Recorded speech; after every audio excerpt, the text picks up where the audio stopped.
Hi అండి, ఎలా ఉన్నారు అందరూ? Welcome to చిట్టీస్ kitchen.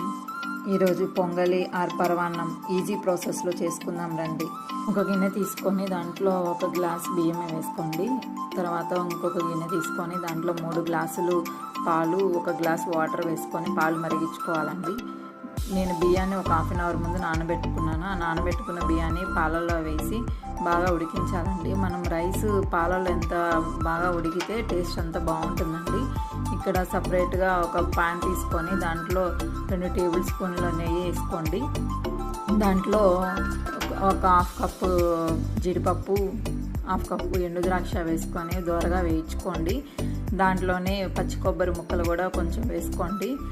టేస్ట్ చాలా బాగుంటుంది పచ్చి కొబ్బరి వేయడం వల్ల. ఈలోపు మన రైస్ కూడా ఉడికిపోయిందండి. పాలల్లో చూడండి బాగా మెత్తగా ఉడికిపోయింది. ఒకసారి కొంచెం అన్నం తీసుకొని ఇలా నొక్కి చూస్తే మెత్తగా అయిందనుకోండి, మన పరమాన్నం ఆరు పొంగల్ రెడీ అయినట్లే అండి. ఈ స్టేజ్లో మనం బెల్లం వేసుకోవాలి. నేను ఒక కప్పు రైస్కి ఒక కప్పు బెల్లం వేసుకున్నాను. అది బెల్లం మొత్తం కరిగాక నేను ఆర్గానిక్ బెల్లం యూజ్ చేస్తానండి. బెల్లం కరిగాక కొంచెం యాలకుల పొడి వేసుకోండి. తర్వాత మనం ఫ్రై చేసిన డ్రై ఫ్రూట్స్ అన్నీ వేసుకోండి. కొంచెం చిటికెడు ఉప్పు కూడా వేసుకోండి. ఉప్పు వేయడం వల్ల టేస్ట్ బాగుంటుంది. కొంచెం పచ్చకర్పూరం కూడా వేసుకోండి. అంతే అండి, మన పొంగల్ పరవాన్నం రెడీ అయిపోయింది. Thanks for watching. Please subscribe my channel.